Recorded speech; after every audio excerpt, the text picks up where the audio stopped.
오늘 오전에 우리가 나눈 것은 제목이 뭐였죠?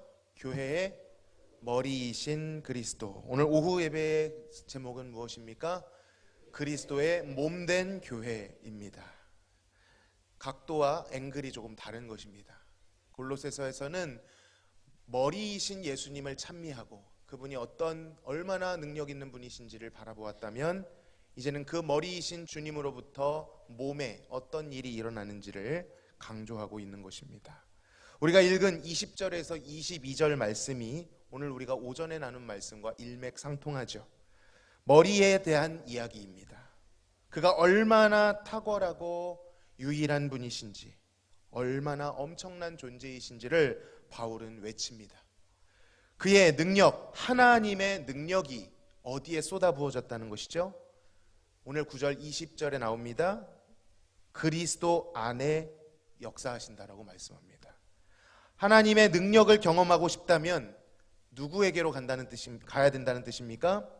그리스도 안으로 가야 된다라는 뜻입니다. 예수님 안에 능력이 나타났습니다. 어느 정도의 능력인고 하니 죽은 자들 가운데 아들을 다시 살리심, 즉 죽음을 이기시는 능력, 그 능력을 부어주셨다는 것입니다. 여러분의 삶에 결국 우리는 다 죽게 될 것이지만 이 땅에서도 사망에 비준하는 어두운 그림자들이 우리의 삶에 맞닿아 있습니다. 그 사망의 권세 가운데 능력을 경험하기 위해서는 누구에게로 나아가야 된다고요? 예수님 안으로 들어가야 된다라는 것입니다. 자, 지금 예수님께서는 사망 권세를 이기시고 하나님 우편에 계십니다. 우리는 늘 예수님을 생각하면 십자가에 달린 예수님만을 생각하지만, 분명히 그 효력이 영원한 것은 사실이지만 우리가 하는 신앙의 고백에 따르면 지금 현재 예수님께서는 하나님 우편에 앉아 계신 줄로 믿습니다. 그런데도 늘 예수님의 십자가에 달린 모습 이상으로 나아가지 못하고 늘 예수님께 죄송하기만 하고 예수님과 그 승리를 누리지 못하고 죄책감을 처리하는 정도로 복음을 생각하고 있다면 그 풍요함을 누리지 못하고 있는 것입니다. 하나님 우편에 앉아 계시다는 것은 무슨 뜻입니까? 어떤 모습으로 앉아 계실까요? 연한 순과 같은 모습으로 여전히 계실까요? 흠모할 것이 없는 모습으로 여전히 앉아 계시겠습니까? 그렇지 않습니다. 오늘 본문을 보니까 모든 통치와 권세와 능력과 주권과 이 세상뿐 아니라 오는 세상에 일컫는 모든 이름 위에 가장 뛰어난 이름을 가지신, 그게 뭔지 모릅니다. 사실 저희는 그 영광이 얼마나 찬란한 것인지 다 알 수 없습니다. 어쨌든 그러한 모습으로 우편에 앉아 계십니다. 그리고 그가 우리 편에 서서 하나님께 우리를 변호하시며 하나님과 우리 사이에 화평의 다리를 놔주시고 계신 것이죠. 그가 교회의 머리이십니다. 무려 주님이, 무려 모든 이름 위에 뛰어나신 그 예수님이 우리의 머리이신 줄로 믿습니다. 몸의 영광은 머리입니다. 몸을 바라보면 답답하고 소망이 없습니다. 승산이 없습니다. 몸은 머리를 바라봐야 합니다. 머리가 얼마나 영광스럽고 찬란한 분이신지를 알아야 합니다. 이 이야기는 오전에 많이 말씀드렸습니다. 자, 그렇다면 그래서 어쨌다는 것입니까? 오늘 나누고자 하는 중점되는 구절은 23절입니다. 우리 23절을 성경을 통해 한번 같이 읽어보겠습니다. 시작. 교회는 그의 몸이니 만물 안에서 만물을 충만하게 하시는 이의 충만함이니라. 아멘. 이것이 결론입니다. 주님이 그런 머리이시다라는 것을 말한 후에, 그래서 끝이 아니라 그 머리에 연결된 몸, 교회는 그의 몸이니. 자, 이 단어를 잘 보시기 바랍니다. 주님은 만물 안에서 만물을 충만하게 하시는 분이신데 그 만물을 충만하게 하시는 분의 충만이 바로 교회라는 것입니다. 충만이 몇 번 나옵니까? 중첩돼서 나오는 것이죠. 그러니까 교회라고 하는 이 포지션이 만물을 충만하게 하시는 그 충만하신 분이 집중해서 충만을 부어주는 좌표라는 것입니다. 머리의 탁월성을 아무리 찬양해도 그것이 몸된 우리와 아무 상관이 없다면 그것은 허무맹랑한 외침일 것입니다. 그러나 방금 말씀드린 것처럼 23절을 보니 우리가 그의 몸이라고 하십니다. 연결되어 있다고 하십니다. 연결됨으로 머리의 능력이, 충만케 하시는 자의 충만이 폭포수와 같이 응집력 있게 교회 안에 부어진다는 것입니다. 도무지 우리의 생각과 정서로는 담아낼 수 없는 터질 듯한 존재이신 것이죠. 이미 하나님의 모든 충만은요, 아들 안에서 충만하십니다. 은혜와 진리가 충만하더라 라고 말씀하시죠. 그런데 그 아들이 자신에게 주신 그 충만을 집중시키고 쏟아붓는 곳, 그곳이 그가 사랑하시는 몸된 교회라는 뜻입니다. 복과, 하나님이 주시는 복과 사랑과 은혜가 완전히 응집되는, 압축되는 지점, 그것이 교회라는 것이죠. 머리에만 연결되어 있으면 몸은 그 복을 받기로 약속되어 있습니다. 여러분, 몸은 몸인데 어떤 몸이라고 말씀드렸죠? 살아있는 몸입니다. 살아있는 몸은요, 신진대사가 일어납니다. 생리작용이 일어납니다. 왜 그렇죠? 살아있기 때문입니다. 공동체라는 말을 쓸 때도 마지막 체가 육체할 때 그 몸체를 쓰는 것입니다. 공동체도 결국 몸이라는 뜻을 내재하고 있는 것이죠. 그래서 오늘 이 시간에는 이 엄청난 머리에 연결되어 있는 교회에 어떤 생리가 작용하게 되는지, 어떤 신진대사가 일어나게 되는지 그것을 나누면서 그것이 곧 우리 공동체의 정체성이 될 것이고 우리 사역의 방향과 맥락이 될 것이며 나아갈 비전이 된다라는 것을 5가지로 말씀드리도록 하겠습니다. 첫 번째, 우리는 예배 공동체로 나아갈 것입니다. 하나님께서 본래는 직접 교제하셨던 인간이 타락함으로 말미암아 교제할 수 없게 되었습니다. 그러나 하나님께서는 그 인간들에게 은혜를 베푸셔서 하나님과 인간이 교제할 수 있는 딱 하나의 창구를 열어놓으셨는데 그것이 바로 구약으로 말하면 제사, 정확히 말하면 희생 제사이고요, 신약에서는 우리는 이것을 예배다라고 일컫습니다. 그러므로 우리가 예배 공동체로서 경험하게 되는 충만은 살아계신 하나님, 높고 존귀하신 하나님, 그 하나님과 감히 교제할 수 있게 된 것입니다. 이 자리가 시시한 자리가 아니라는 것입니다. 우주 만물 저 하늘 높이 닿을 수 없는 그 하늘도 우리에게는 높은데 그것을 지으시고 거기에도 담을 수 없는 하나님과 우리와 같은 땅에 발붙이고 있는 자들이, 그것도 마음이 정결한 것도 아니고 날마다 쉬이 넘어지는 자들이 교제할 수 있다니, 대면대면도 아닙니다. 깊은 사랑의 교제를 나눌 수 있다니, 이것은 엄청난 특권인 것입니다. 저는 이렇게 기도합니다. 우리 대학교의 예배가 하나님이 여기 살아 계시다. 할렐루야. 하나님의 빛이 여기에 비춰지고 있다. 하나님의 임재의 영광이 여기에 있다. 이렇게 말할 수 있는 예배 되기를 소망합니다. 여러분, 이것이 그저 하는 표현이 아니라 그런 예배가 있습니다.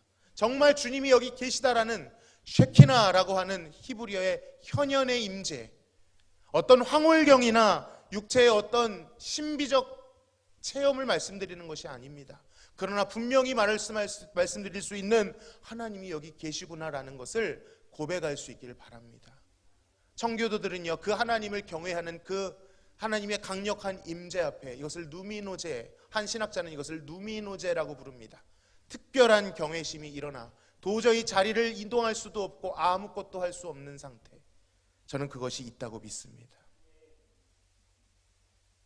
여러분, 어떻게 그런 예배를 드릴 수 있을까요? 우리가 생각해낼 수 있는 것이라고는 더 열심히 하는 것입니다. 더 정성스럽게 하는 것입니다. 더 열심히 자주 많이 모이고 더 많은 일을 하면 그런 예배를 드릴 수 있을 거라고 생각합니다. 사실 우리 차원에서는 그것이 최선처럼 보이지요. 여러분, 그러나 주님께서 약속하시는 그 영광의 예배는 사람의 어떠함에 되어지는 것이 아닙니다. 여러분, 그 예배는 오직 복음의 터 위에서 예배할 때만 가능한 줄로 믿습니다. 하나님이 그러한 예배를 허락하시겠다라고 하는 명확한 지점이 있는 것입니다. 하나님의 거룩하심과 하나님의 인자하심이 동시에 머무는 곳, 그것이 공존할 수 있는 곳, 어미하신 하나님을 뵈면서 자비로우신 하나님을 동시에 뵐 수 있는 그곳은 오직 예수님께서 막힌 담을 허시고 우리를 주님께로 용납되게 하신 예수 그리스도의 십자가라는 좌표밖에 없는 줄로 믿습니다.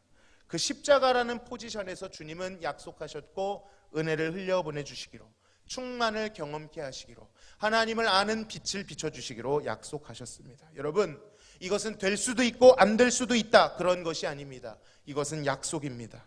오랜 세월을 통해, 그것도 한 번에 하신 것이 아니라 장구한 역사 속에, 여러분, 하나님이 어떤 분이시죠? 전지전능한 분이십니다. 말씀 한마디로 모든 것을 하실 수 있는 분이신데, 굳이 그가 오랜 시간과 과정을 통해, 하나님께는 어울리지 않는 단어 실패와 시행착오를 통해 수많은 선지자들이 희생당하면서까지, 심지어 아들까지 희생당하면서까지 우리에게 주신 거대한 약속입니다. 피의 약속, 피의 맹세입니다. 그 약속에 신실하다면 그것은 반드시 성취될 줄로 믿습니다. 여러분, 예배의 원어는 헬라어는 프로스큐네오라는 단어를 씁니다. 이 말은 섬김이라는 뜻입니다. 서비스, 영어로 서비스라 그러죠. 그런데 여러분, 이렇게 말하면 이 서비스가 더 주님을 열심히 섬긴다라는 것으로 생각합니다. 여러분, 그러나 이 원어에 담겨 있는 의미는 그것이 아닙니다. 이 섬김은 섬김인데 우리의 섬김이 아니라 하나님의 섬김이라는 뜻입니다. 우리가 하나님을 섬기는 것 같지만 여러분, 하나님이 우리를 섬기셨습니다. 어떻게 하나님이 우리를 섬기십니까? 그 높은 분이 어떻게 우리를 섬길 수 있단 말입니까? 여러분, 그러게요. 어떻게 그분이 우리를 섬길 수 있습니까? 우리와 같은 죄인을 어찌 그분이 섬길 수 있단 말입니까? 그러나 예수님께서 요한복음 13장에서 친히 허리에 수건을 두르고 무릎을 꿇고 제자들의 가장 더러운 발을 씻겨주심으로 그것이 주님이 끝까지 사랑하시는 방법임을 말씀하셨습니다. 그리고 분명 그렇게 주님이 섬기지 않으면 누구도 주님과 상관 있을 수 없다라고 말씀하셨습니다. 여러분, 하나님께서 찾으시는 예배는요, 우리가 시퍼렇게 살아서 누가 조금 더 잘하냐 경쟁하면서 드리는 예배가 아닙니다. 조금 더 낫고 준수해 보이는 사람들은 받으시고 주님 앞에 도저히 설 수 없는 죄인들을 안 받으시는 그런 예배가 아닙니다.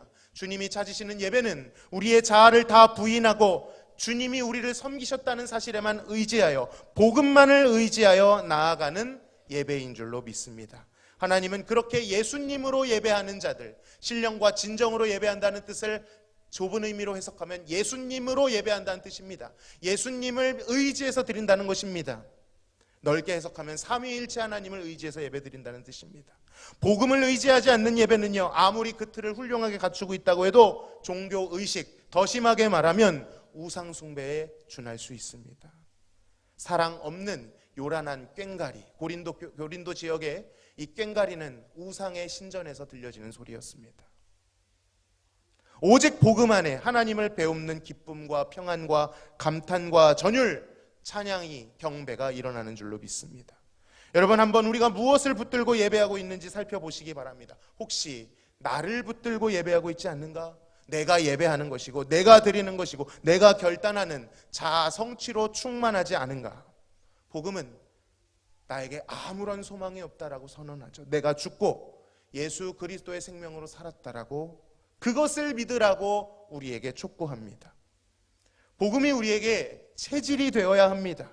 복음 많이 했지만 여러분, 우리가 복음의 실제가 되지 못한 부분들이 너무나도 많습니다.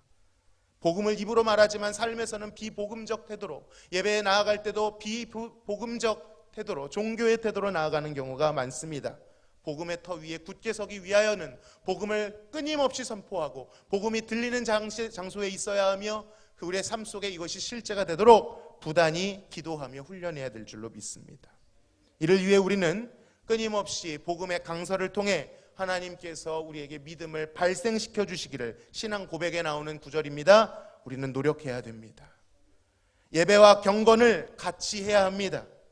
예배라는 의식은 있는데 삶 속에서 주님과 동행하지 못한다면 기형적 신앙으로 발견되게 될 것입니다. 두 번째는 우리는 진리 공동체로 나아갈 것입니다. 예배를 통해 하나님의 영광을, 그분의 어떠하심을 조금이라도 맛보면요, 하나님의 임재를 조금이라도 경험하게 되면요, 그 사람은 반드시 하나님을 알고자 합니다. 하나님이 어떤 분인지 더 알고 싶어하는 갈망이 임하게 됩니다. 예배는 단순한 감정이 아닙니다. 감탄이 바른 지식으로 이어져야만 합니다. 그래야 일시적 기분에 왔다 갔다, 상황에 왔다 갔다 하지 않고 지속적으로 신실하게 주님과 교제할 수 있는 것입니다. 하나님을 아는 지식이 좀 부족해도 열정만 있으면 되지 않는가? 좋은 마음으로 신앙생활하면 되지 않는가? 좋은 게 좋은 거 아닌가? 여러분, 그런 거라면 얼마나 좋겠습니까? 그러나 성경은 분명히 말합니다. 하나님을 아는 지식이 없으면 호세아서에 뭐라고 말하죠? 망한다라고 말합니다. 이 백성이 망하는 것은 하나님을 아는 지식이 없어지기 때문이라고 말씀합니다. 옵션이 아니라 필수인 것이죠. 하나님을 아는 지식이 없는 공동체는 망합니다. 부족한 것이 아니라 망합니다.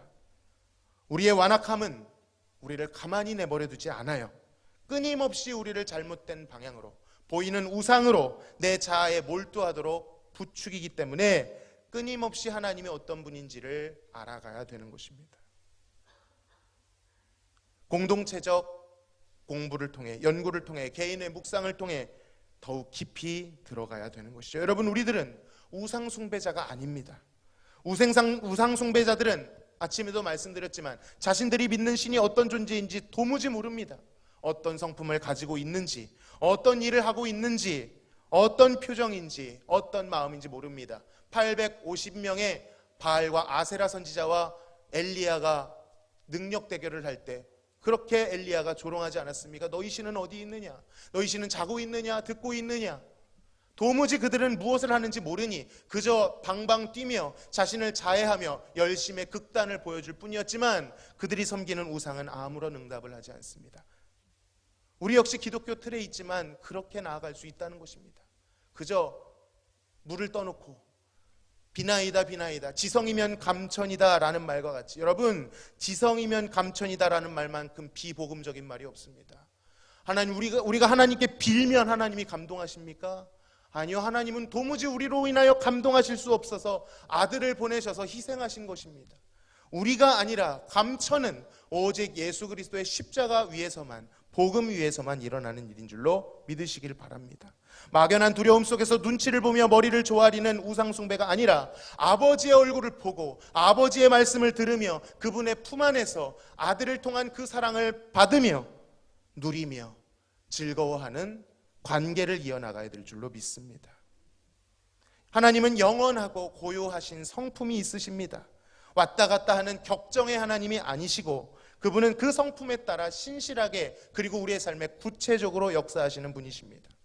평범한 삶 속에서도 저 광활한 우주 속에서도 일하시는 분이십니다. 그러므로 우리는 하나님이 누구이신지, 그가 우리에게 구원을 베푸시기까지 어떤 마음이셨고 어떤 행함이 있으셨는지를 장구한 역사 속에 배워야 됩니다.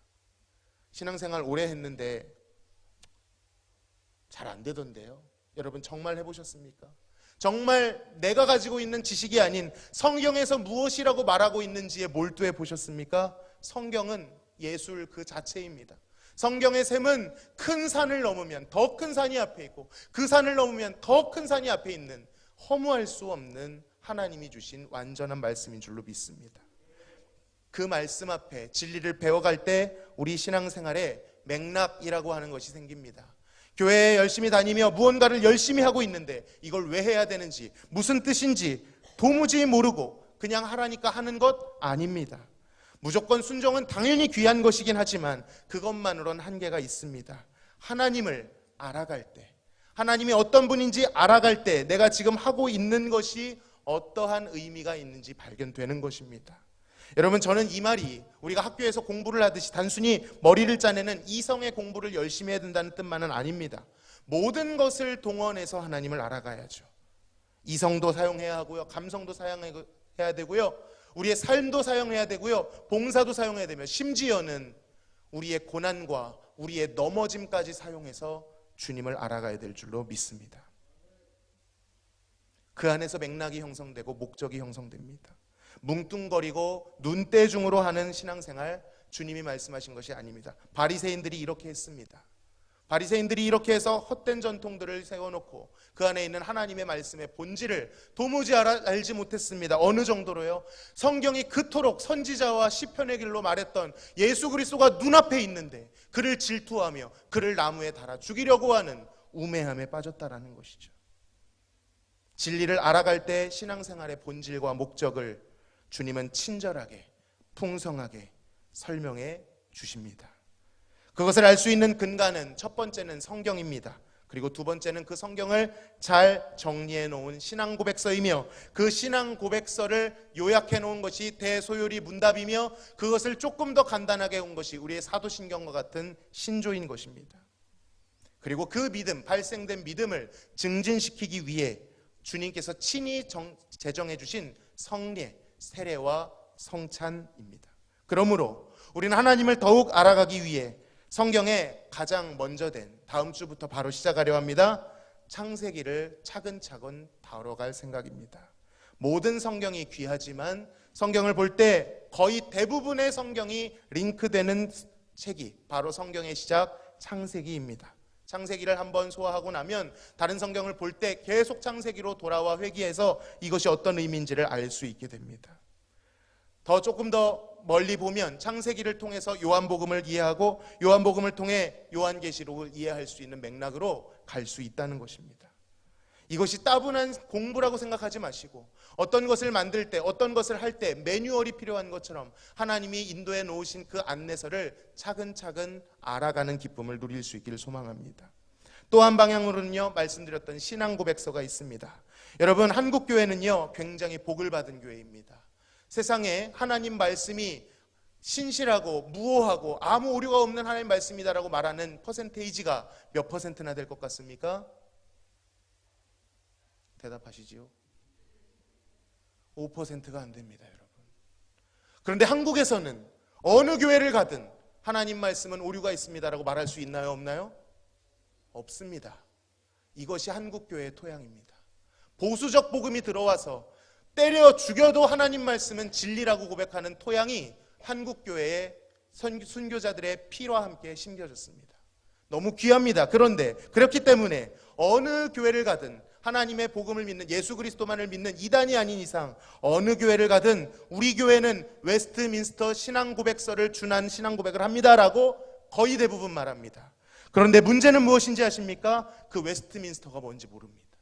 그게 어디 붙어 있는지도 모릅니다. 지역명이 중요한 건 아닙니다만 그것이 어떤 역사 속에 어떤 맥락을 걸쳐 어떤 과정을 통해 어떤 마음으로 어떤 내용을 가지고 어떤 서사와 교리를 가지고 그것이 우리에게 왔는지를 모르니 거기에 담겨있는 풍성한 유산을 조금도 누리지 못하는 것입니다. 선조들은 부단히 노력했습니다. 그것을 잘 가르치기 위하여 대소요리 문답을 만들어서 사실 여러분 이 대소요리 문답을 누굴 가르치려고 만든 것인지 아십니까? 주일학교 아이들을 가르치라고 만든 것입니다. 중고등부 아이들을 가르치라고 만든 것입니다. 그런데 이 오늘날은요 전체적인 흐름이 장년들에게 가르쳐도 이것은 따분하다고 말합니다. 이것은 어렵다고 말합니다. 원래 우리에게 주신 것이 있는데 이것이 빈약해지니까 다른 데서 종교적 허영심을 채우려고 하는 것입니다. 실제로 이러한 일들이 있었습니다. 중세시대에도 이런 일이 있었습니다. 도무지 성경을 읽을 수 없어서 라틴어로만 설교를 하는 그 신부들에 의하여 말씀이 채워지지 않으니까 그들이 미사를 어떻게 드리는지 아십니까? 창문을 색칠합니다. 오색 빛깔로 색칠합니다. 그리고 각도를 잘 만들어서 햇빛이 들어오면 오묘한 스펙트럼이 만들어지면서 종교적 분위기를 연출합니다. 그리고 그것에 맞춰 오르간의 소리가 아주 신성한 것처럼 흘러나옵니다. 그리고 예배가 끝난 다음, 미사가 끝난 다음 사람들은 말하죠. 오늘 뭔진 모르겠지만 무슨 내용인진 모르겠지만 좋았어. 마음이 뭉클했어. 경건한 음악의 찬란한 조망이 아름다워서 참 좋았어. 하나님이 임재하시는 것 같았어. 이것이 중세교회의 문제였고 고스란히 오늘날 현대교회가 겪는 문제로 겪고 있는 것입니다. 내용이 없는 것이죠.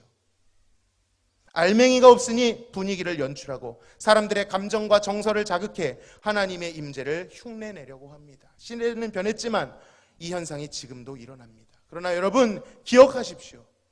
그 연출하는 분위기보다도 성경에 그리고 신앙 고백서에 있는 맥락을 참으로 알게 될 때 진정 하나님이 주신 기쁨과 충만을 경험하게 될 줄로 믿습니다. 그 어떤 드라마틱한 음율과 강렬한 비트와 감각적이고 단편적으로 던져지는 센스 있는 단편적인 문장, 특히 요즘 젊은이들 물론 복음의 전도를 위해서 필요하다고 생각은 듭니다만 아주 센스 있는 말 한마디, 그게 복음의 전부인 것처럼 여겨지는 경향이 있습니다. 그리고 삶으론 다시 빈곤함으로 돌아갑니다. 여러분, 우리 교회의 강점 중에 하나가 뭡니까? 찬양이죠. 저도 찬양을 너무 좋아합니다. 그럴수록 하나님을 아는 지식이 채워야 될 줄로 믿습니다. 하나님이 우리에게 주신 진리는요, 빈약한 것이 아닙니다. 알면 알수록 더 풍성합니다. 말씀드렸던 것처럼 마음껏 헤엄칠 수 있고요, 장엄한 산이 계속해서 우리 앞에 펼쳐집니다. 힘들다는 것이 아니라 절경이 펼쳐지는 것입니다. 허무할 틈이 없는 것이죠. 그렇게 하나님을 알아갈 때요, 사실 오늘날 이단을 대처하는 방식 자체가 경계와 의심으로 되어져 있지만 필요하지 않은 것은 아닙니다만 핵심은 무엇인지 아십니까? 진짜를 알면 가짜가 자연스럽게 구분되게 되어 있습니다. 의심하고 미워하고 갈라내는 것 이전에 말씀과 진리 위에 바로 서 있으면 하나님께서 드러내십니다. 저는 이것을 정말로 믿습니다. 신천지가 기승 부릴 때, 어떤 단체를 시작할 때 기가 막히게 시작 전에 어떤 섭리로 인하여 이단들이 드러났습니다. 생수가 부어지면 거짓된 구정물이 들어오는 것을 알아차릴 수 있는 것입니다. 이단의 경계를 늦추지 않도록 이단의 방지에 대한 교육 역시 열심히 실시할 예정입니다. 뿐만 아니라 예수님께서 우리의 믿음을 증진시키기 위해 성례를 제정해 주셨습니다. 세례와 특히 성찬을 우리에게 직접 정해 주셨고, 언제까지요? 예수님 오실 때까지 하라고 말씀하셨습니다. 나중에 신앙고백서를 통해 다루겠지만 성례는요, 은혜의 방편 3가지 중에 하나입니다.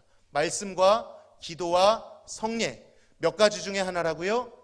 3가지 중에 하나입니다. 30가지 중에 300가지 중에 하나가 아니고 31가지 아이스크림 중에 한 마디가 아니고 3가지입니다. 3가지 중에 하나를 안 하면 어떻게 될까요? 큰 부작용이 있는 것입니다. 사실 한국 교회에 이 성례가 굉장히 약화된 경향이 있습니다. 그러나 주님께서는 이것을 성실히 행하라고 말씀하셨습니다. 물론 그것을 그냥 하는 것이 대수가 아니라 그 의미와 영적 맥락을 잘 이해한 후에 이 믿음을 증진시키기 위해, 즉 말씀은 들리는 복음이라면 성례는 보여지고 맛봐지고 만져지는 복음, 시청각 자료 같은 것이기에, 시청각 자료가 무엇입니까? 쉬워야 되고 재밌어야 되고 창의적이어야 하고 예술적이어야 되지 않습니까? 그렇기 때문에 다방면으로 성례를 그렇게 다루는 노력과 연구도 필요합니다. 사실 이것이 큰 숙제입니다. 동시에 성례는 아닐지 몰라도 우리의 믿음을 증진시키기 위한 아주 창조적인 사역, 드라마틱한 사역들이 필요합니다. 단순히 영적으로 말씀만을 보고 있는 것이 아니라 여러 가지 하나님께서 일하시는 복음을 잘 이해할 수 있는 여러 가지의 교육들과 이런 것들을 강구하고 다양하게 경험할 수 있도록 할 예정입니다. 세 번째는요, 열정 공동체입니다.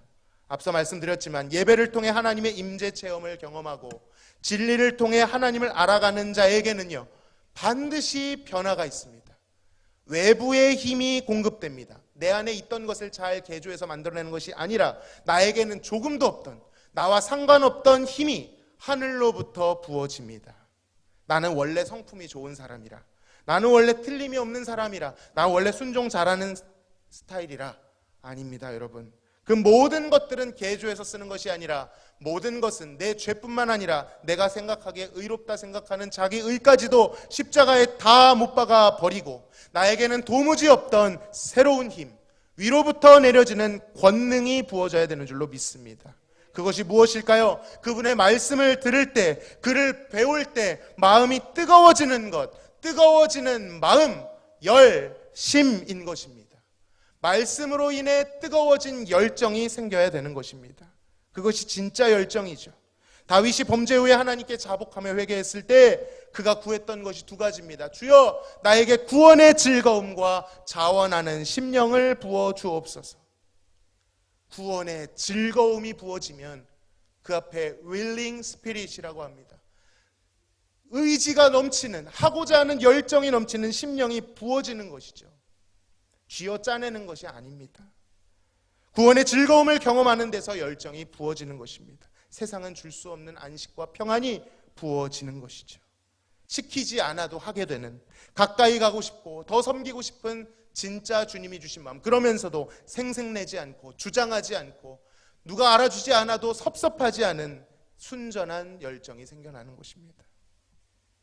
하나님은 우리가 가진 자원을 잘 다듬고 쥐어 짜내라고 하지 않으셨습니다. 그것들은 다 버리고 십자가에 못 박고 전혀 새로운 공급하시는 힘을 따라 하라라고 말씀하셨습니다. 주님이 주신 자원이기에 자랑할 수 없고 생색낼 수 없습니다. 누가 생색내고 누가 자랑할까요? 내 힘으로 하는 자들입니다. 내 것으로 하는 자들입니다. 내 것이라고 생각하는 자들입니다. 그래서 억울한 것이죠. 그들은 자신의 의를 자랑하겠지만 여러분, 그 의는 신앙 고백서에 따르면 더러운 누더기와 같다라고 말합니다.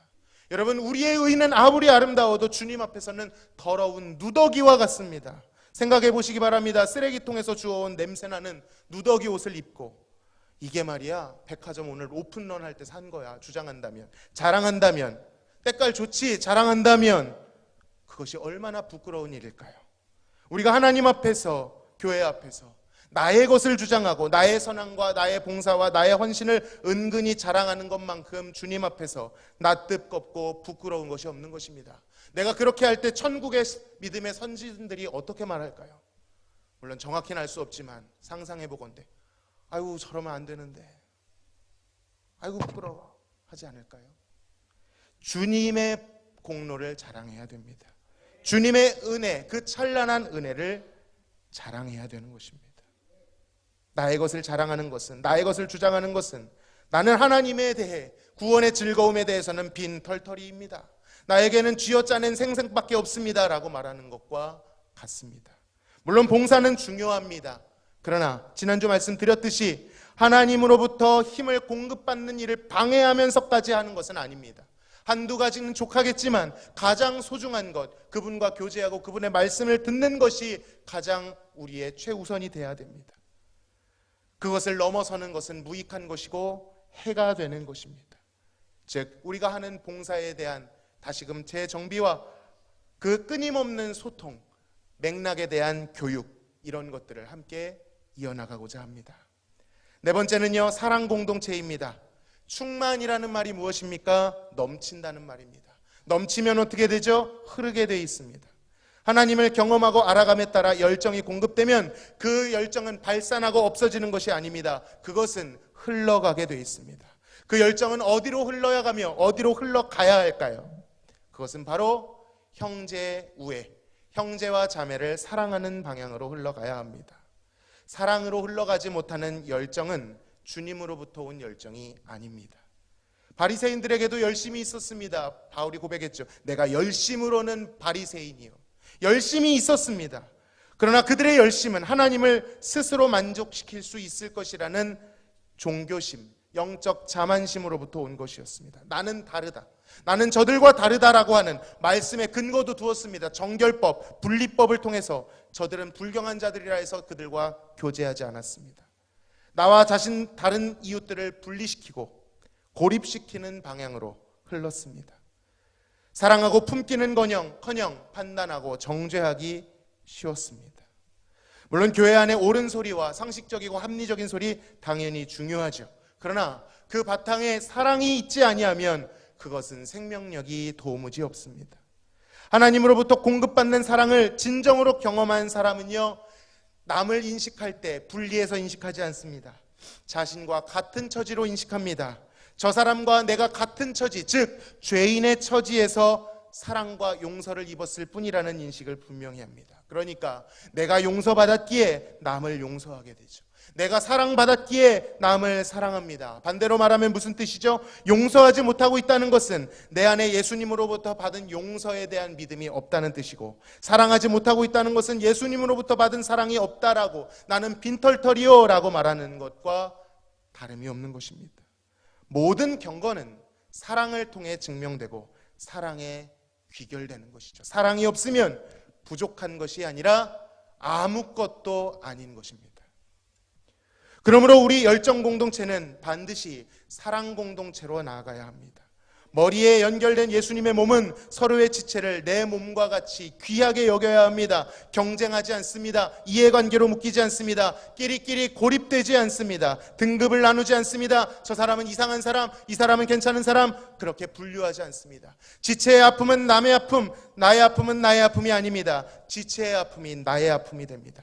지체의 기쁨이 나의 기쁨이 됩니다. 심지어는 지체의 죄가 나의 죄가 되고 지체의 허물이 나의 허물이 됩니다. 진정 복음을 아는 자, 하나님을 경험한 자는요, 상대방을 죄인으로 분리시키는 것이 아니라 끌어안습니다. 아프죠?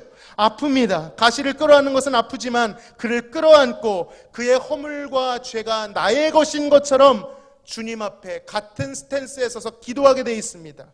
나를 주장하는 것이 아니라 남을 나보다 더 낮게 여깁니다. 이 지경이 넓어지면 어떻게 되는지 아십니까? 나뿐만 아니라 이웃뿐만 아니라 이 지역을, 이 조국을, 이 열방의 죄를, 나와 상관도 없고 나와 얼굴도 본 적 없는 그 사람들의 죄를 내 죄로 끌어안고 하나님께 기도하기 시작하는 것입니다. 하나님 나라의 공동체에서는요, 강한 자가 약한 자를 담당합니다. 강한 자가 치고 나가는 것이 아닙니다. 누가 잘하나가 아닙니다. 누가 하나님 앞에 칭찬받느냐의 경쟁이 아닙니다. 상태 좋은 자가 상태 안 좋은 자를 돕고 섬깁니다. 끌어안습니다.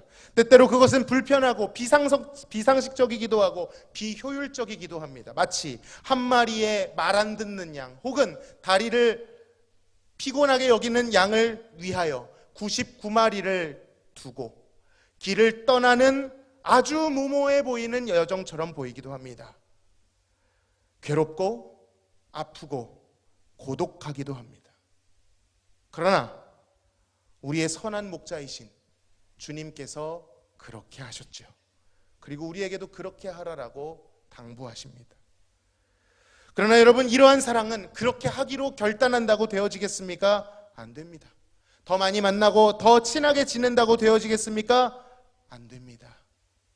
여기에는 반드시 영적 성도의 교제가 일어나야 합니다. 복음에 의해 서로를 용납하고 사랑하기를 연습하는 성도의 교제가 일어나야 합니다. 그런 의미에서 맥락 한 가지를 말씀드리면, 앞으로 교회에서 하는 모든 행위들, 효도관광을 가든 체육대회를 하든 청소를 하든 봉사를 하든 무엇을 하든 그 모든 것들은 이제 성도의 교제라고 인식하셔야 합니다.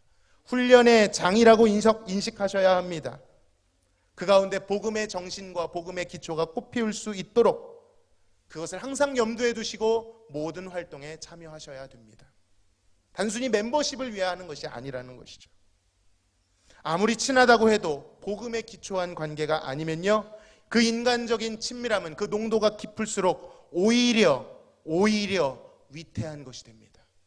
쫙 갈라지는 유리처럼 갑작스럽게 더욱 큰 무너짐으로 다가올 수 있습니다. 우리는 사랑 공동체를 이루기 위해 서로를 용납하고 사랑하고 섬기는 법을 연습해야 합니다. 인간의 힘이 아닌 기도를 통해서 도무지 품어지지 않지만 주님 앞에 그 영혼을 끌고 들어가서 주님의 존전 앞에서 그의 이름을 불러가며 깨지기도 하고 또 안 되고 실패하기도 하겠지만, 느리겠지만, 때때로는 지지고 볶기도 하겠지만 그 가운데 용납을 배워가야 될 줄로 믿습니다. 그러면 우리 공동체는 성도의 교제를 연습하고 행하기 위하여 저희 교회 체질에 맞는 소그룹을 재편할 것입니다.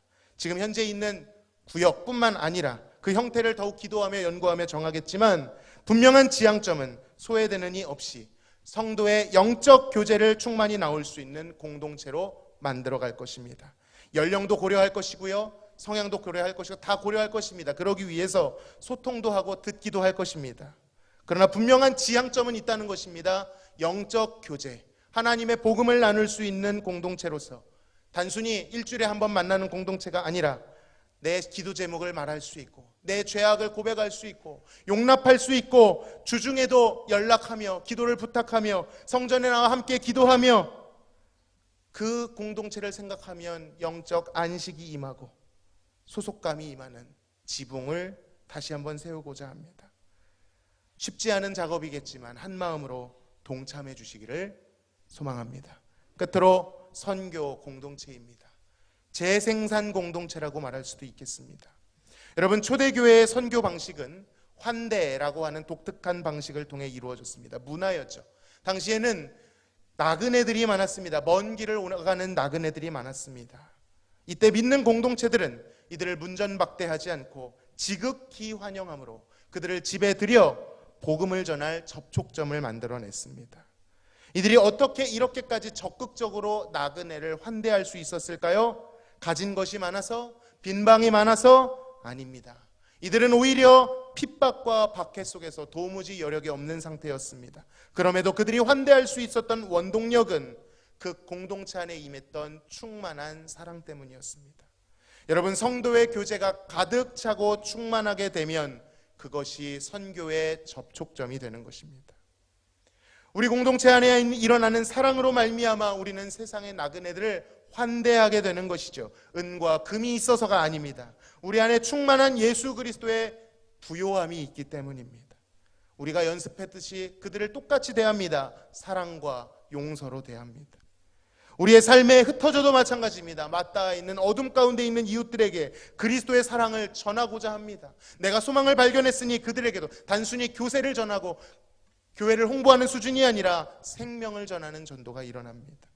지경이 담을 넘어 지역을 향합니다. 기도하는 중에 그 하나님을 뵙게 되면 지경이 넓어집니다. 창세기를 통해 배우겠지만 우리가 믿는 하나님은 크신 하나님입니다. 우주 만물을 지으신 하나님입니다. 우리의 지경은 저 열방 끝까지 미쳐 있다는 것이죠. 그것을 알게 되면 우리의 기도의 지경이 나의 문제에 몰두해 있던 것에서 가족을 위해 기도하게 됩니다. 공동체를 위해서, 이제는 이 지역을 위해서, 대전을 위해서, 조국을 위해서, 북한과 열방을 위해서, 예수님의 다시 오심을 위해서 가슴이 터져라 기도할 수 있기 시작하는 것입니다. 하나님을 배울수록, 크신 주님의 영광을 마주할수록 그 열방에 가득하신 예수님 모르는 사람 아무도 없게 해주세요 기도하게 되는 것입니다. 열방을 경영하시는 주님이 내 작은 삶에 담겨 있다라는 이 벅차오르는 감격에 주눅들지 않습니다. 그뿐이 아닙니다. 지역적인 선교뿐만 아니라 세대적인 선교도 일어나야 합니다. 여러분, 우리 대하교회는요, 부흥을 경험한 세대인 줄로 믿습니다. 성도님들을 대해보면 그 특유의 토양이 있습니다. 잘 이어져 온 주님 앞에 순전한 마음으로 나아가고자 하는, 여러분, 그런데 우리만 믿고 끝일까요? 하나님을 아는 자라면, 그리고 우리가 어른이라면 그렇게 생각한다면 그것은 무책임한 것입니다. 앞으로 오고 오는 다음 세대가 이상한 세대, 다른 세대가 되지 않도록 우리는 우리에게, 선조들이 우리에게 신앙을 물려주었듯이 그 선배님들처럼 끊임없이 신앙이 계승될 수 있도록 노력해야 되는 것입니다. 생명의 재생산이 일어나야 되는 것입니다. 그러므로 우리는 또 다른 차원의 선교지라고 할 수 있는 다음 세대를 품고 기도해야 되는 것입니다. 전문가들은 말합니다. 이제 이 시대는 다음 세대에 투자를 많이 하는 것만으로는 부족하다. 아예 교회 자체가 다음 세대 중심으로 가야 된다라고까지 말을 합니다. 여러분, 이 말씀에 소외감을 느끼지 마시기 바랍니다. 저도 작년 어른의 입장에서 생각하고 있는 것입니다. 우리만 잘 믿고 가면 끝이 아니라 믿음이 다음 세대로 계승되도록 해야 되는 것입니다. 막대한 책임감과 두려움과 위기의식을 가져야 합니다. 이제부터 우리 교회의 모든 아이들은 누구네 집 자식이 아니라 우리 아이들인 줄로 믿습니다. 한 아이를 자라기까지 얼마나 많은 눈물이 필요합니까? 얼마나 많은 인내와 수고와 물질과 시간이 필요합니까? 다 아시죠? 다 키워보셨죠? 저도 초보지만 경험하고 있습니다. 하루에도 몇 번 제 아내 예차를 만나곤 합니다. 그런데 그렇게 해야 아이가 자랍니다. 주님께서 맡겨주신 다음 세대를 길러내기 위하여 우리는 끊임없이 배우고 연구하고 기도하고 투자하고 섬겨야 될 줄로 믿습니다. 장황하게 말씀드렸지만 여러분, 우리는 살아있는 몸으로서 우리를 인식할 때 공급이 필요할 것이고 그것이 우리 안에 소화가 되는 작용이 필요할 것이고, 살아있는 육체적 몸은 배설을 하겠지만 우리는 배설이란 표현 대신 우리의 죄악을 배설하고 우리의 어떤 쓴뿌리를 배설하는 것이 아니라 재생산을 이루었으면 좋겠습니다. 우리를 통해 새로운 생명이 일어나는 것, 새로운 열매를 만들어내는 생산적인 교회가 되기를 소망합니다. 앞으로 우리 사역의 방향은 가면서 수정도 할 수 있을 것이고 주님 말씀 앞에 돌이킬 수도 있겠지만 거의 이러한 맥락 안에 있을 것입니다.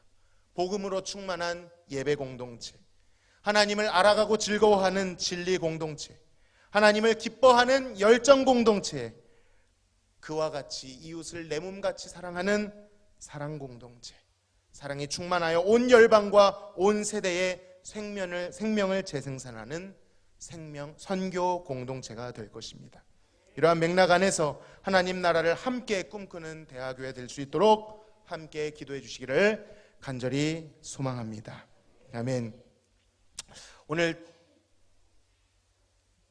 첫 설교니까 좀 늦어져도 앞으로 이러진 않을 것입니다.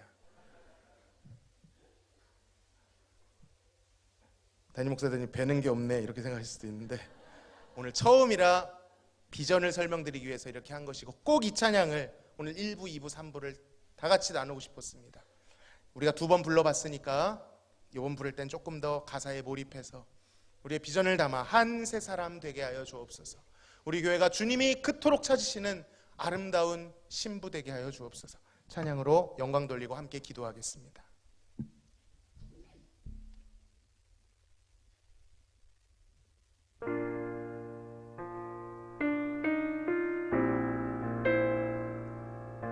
우리 마음으로 꿈꾸며 찬양했으면 좋겠습니다.